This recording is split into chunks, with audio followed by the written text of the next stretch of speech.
Hello student, welcome to YouTube study. Myself Dinesh Yadav. आज की इस वीडियो में यूपी बोर्ड कक्षा 12 के बच्चों के लिए हिंदी का देख सकते हैं ये दो पेपर लाए हैं। दोनों पेपर जो है 2022 का है, लेकिन अलग अलग कोड का है। देख सकते हैं 302 डीपी कोड, यहाँ पे देख सकते हैं 302 डीयू कोड। अगर इसे दोनों को अच्छे से तैयार कर लेते हैं, जितने भी प्रीवियस ईयर क्वेश्चन पेपर है ना पिछले साल के, अच्छे से अगर तैयार कर लेते हैं तो 100 में 100 केवल previous year question paper unsolved paper से ही ला सकते हैं। तो समझ सकते हैं दोनों पेपर का एनालिसिस करेंगे और इसमें जितने बहुविकल्पीय क्वेश्चन हैं सारे को अटेम्प्ट करने वाले हैं। तो वीडियो काफी इंपॉर्टेंट, वीडियो को तुरंत लाइक कर दीजिए, चैनल पर नए तो सब्सक्राइब करके और बेल आइकन प्रेस करके हिट करके रखिए, क्योंकि इसका सोल्यूशन फुल दोनों का हम बोर्ड एग्जाम की कॉपी पे कराने वाले हैं। तो चलिए सबसे पहले नंबर ये जो देख सकते हैं यहाँ पे एक एक पहले पेपर को देखेंगे, ठीक है, जल्दी जल्दी करेंगे और एक एक क्वेश्चन को लगाएंगे। देख सकते हैं 302 डीपी कोड 2022 समान हिंदी लिखा है। 100 नंबर का ये पेपर है,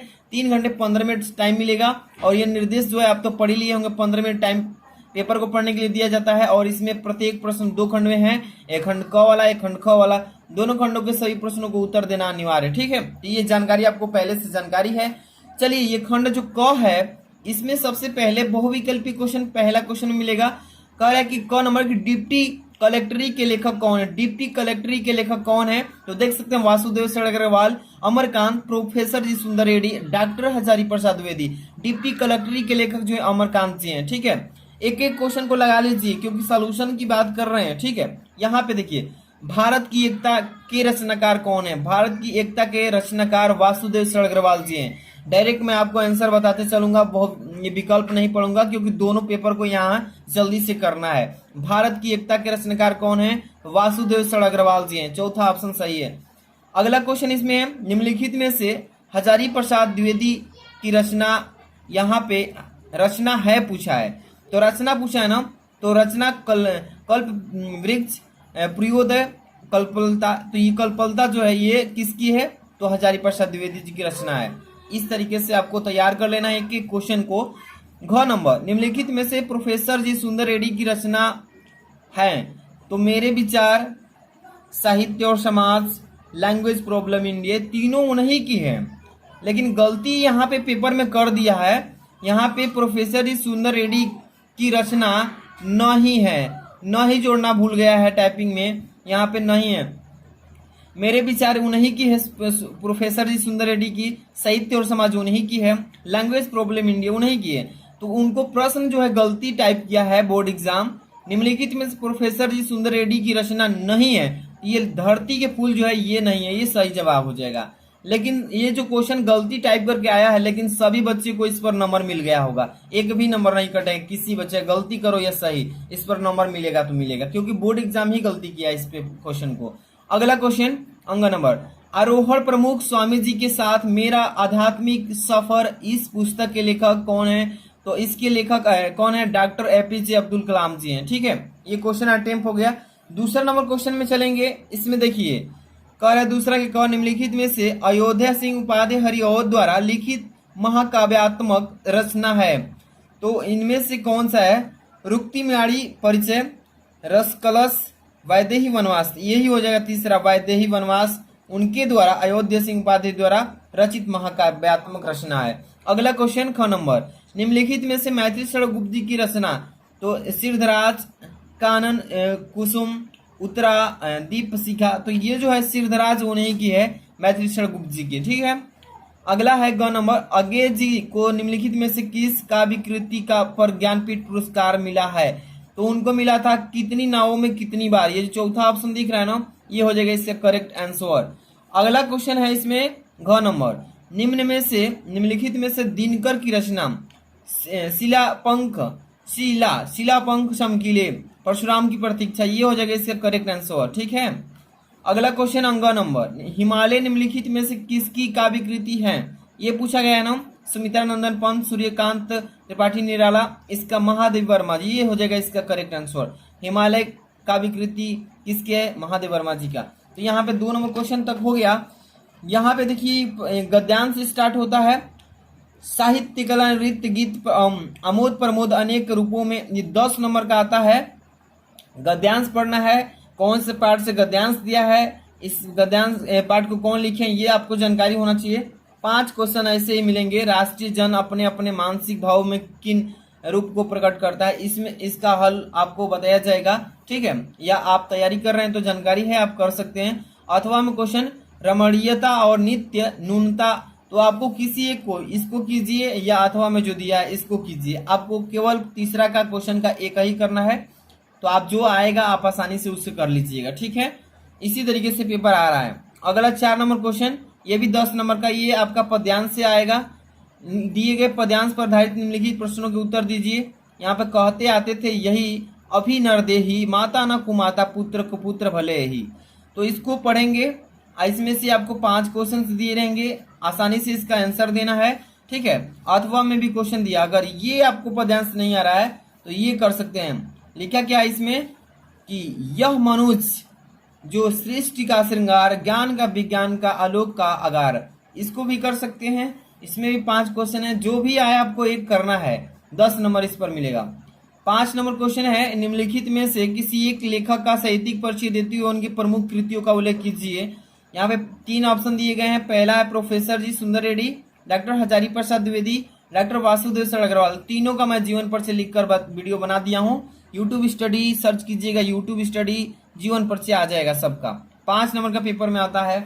यहाँ पे देखिए ख नंबर, ये निम्नलिखित में से किसी एक कवि का साहित्यिक परिचय देते हुए उनकी प्रमुख कृतियों का उल्लेख कीजिए। ये कवि का 3 दिया है, कवि का नाम अयोध्या सिंह पादे हरिऔध, सुमित्रानंदन पंत, रामधारी सिंह दिनकर। तीनों में से किसी एक कवि का जीवन परिचय, साथ में साहित्यिक परिचय, ये भी 5 नंबर का। इनका भी मैं जीवन परिचय डाल चुका हूँ।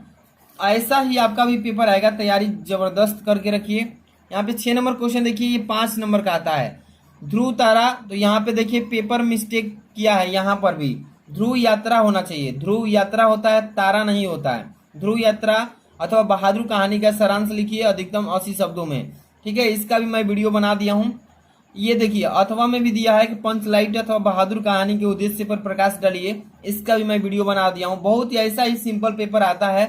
ये 7 नंबर जो क्वेश्चन है ना, ये स्वपठित खंड काव्य के आधार पर किसी एक खंड काव्य के एक प्रश्न का उत्तर देना होता है। ये आपके जिलावार आता है, आप किस जिले से हैं, आपके जिले में अलग अलग तरह के क्वेश्चन आएंगे। आप किस जिले से हैं बताइए, कमेंट करके वीडियो को लाइक कर दीजिएगा, ताकि आपको मैं बता दूंगा कि आप किस जिले से, आपके लिए कौन सा इंपॉर्टेंट है क्वेश्चन। ठीक है, 7 नंबर के लिए, केवल 7 नंबर प्रश्न के लिए। अब देखिए 8 नंबर क्वेश्चन, ये खंड ख से स्टार्ट होगा, संस्कृत से। खंड ख में 8 नंबर क्वेश्चन का क लिखा है कि दिए गए संस्कृत गद्यांशों में से किसी एक का संदर्भ सहित हिंदी में अनुवाद कीजिए। 7 नंबर का यहाँ पे संस्कृत का गद्यांश दिया रहेगा, जैसे कि यहाँ पे लिखा यथायो प्रकरणम जीवनम तथायो ते जीवनम स्यात्। इस संस्कृत के गद्यांश को पहले पढ़ना है, पढ़ने के बाद आपको यहाँ से क्या लिखना है, इसका संदर्भ लिखना है और हिंदी में अनुवाद करना है, तब जाके 7 नंबर मिलेगा।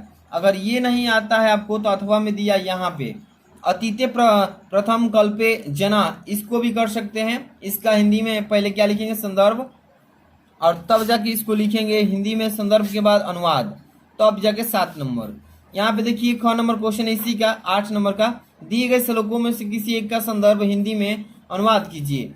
यहाँ पे देखिए विद्या विद्यायम धनम मदाय, इस श्लोक का पहले आपको लिखना है हिंदी में संदर्भ, तब इसका हिंदी में अनुवाद करना है, तब जाके इस पे भी 7 नंबर।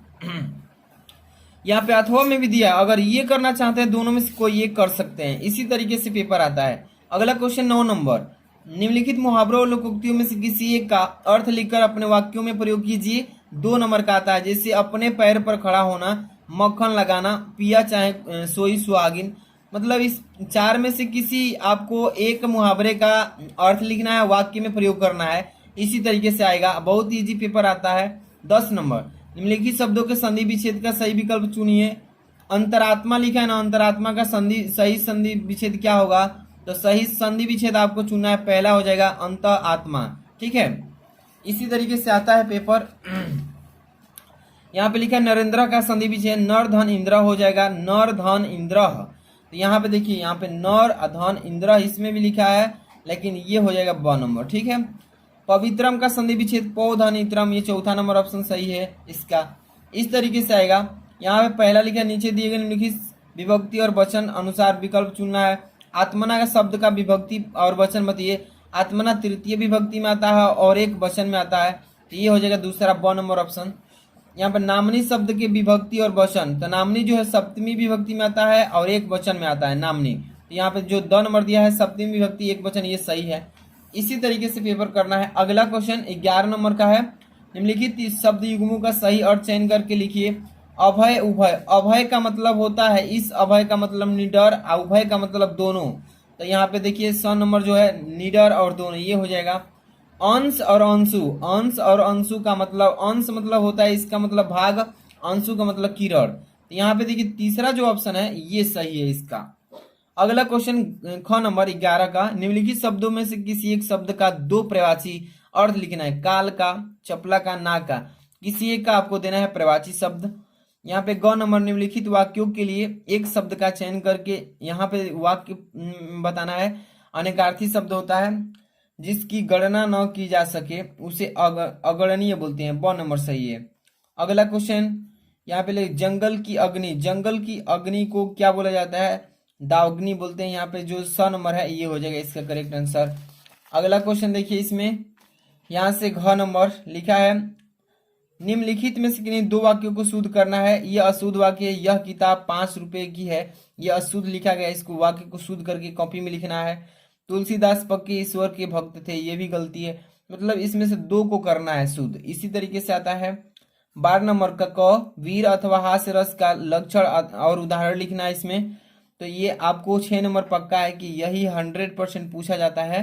तो 6 नंबर पक्का कीजिए। इसी को तैयार कर लेना। वीर का तैयार कर लीजिए या हास्य का, अनुप्रास का तैयार कीजिए या उपमा का कीजिए, अलंकार है, दोहा कीजिए, ये चौपाई, कोई एक एक कर लेंगे इसमें से। 6 नंबर फिक्स है और यही 100% पेपर में आता है, बदलता कभी नहीं है। 13 नंबर देखिए, किसी विद्यालय के प्रबंधक के नाम प्रवक्ता पद पर अपनी नियुक्ति हेतु एक आवेदन पत्र लिखिए। या अथवा में होजरी की दुकान खोलने के लिए किसी बैंक के शाखा प्रबंधक को एक आवेदन पत्र लिखिए जिसमें ऋण की मांग की गई हो। तो पत्र लेखन बहुत सारा, ये 6 नंबर का आता है, बहुत सारा मैं बनाया हूँ। वीडियो का डिस्क्रिप्शन में लिंक दे दूंगा या सर्च कीजिए यूट्यूब स्टडी पत्र लेखन, आ जाएगा। 14 नंबर देखिए, निम्नलिखित में से विषयों में से किसी एक टॉपिक पर भाषा शैली में निबंध लिखना है। भ्रष्टाचार, समस्या और समाधान, वन संपदा और उसकी उपयोगिता, दहेज और अतीत और वर्तमान, भारत में आतंकवाद, कारण और निवारण। इस तरीके से जनसंख्या नियंत्रण में परिवार नियोजन का महत्व। तो इसमें से आपको मैं 3-4 निबंध भी लिखकर अच्छे से समझा चुका हूँ। यूट्यूब स्टडी सर्च कीजिए, निबंध आ जाएगा पहले ही। तो आज की इस वीडियो में देखिए डीपी कोड का जो पेपर है इसका बता दिया, और नेक्स्ट जो वीडियो आएगी उसमें बताएंगे डीयू कोड का, जो कि इसमें लॉन्ग वीडियो हो जाएगी। तो नेक्स्ट वीडियो का वेट कीजिए, उसमें हम डीयू कोड का मतलब सोल्यूशन के साथ कहेंगे। तो एक कॉपी पे दोनों पेपर को सोल्यूशन कर देंगे, एक एक क्वेश्चन को। तो वीडियो को लाइक कीजिए, चैनल पर नहीं तो सब्सक्राइब कर लीजिए ताकि सोल्यूशन सबसे पहले आप देखें कॉपी पे। मिलते हैं नेक्स्ट वीडियो में। Thanks for watching.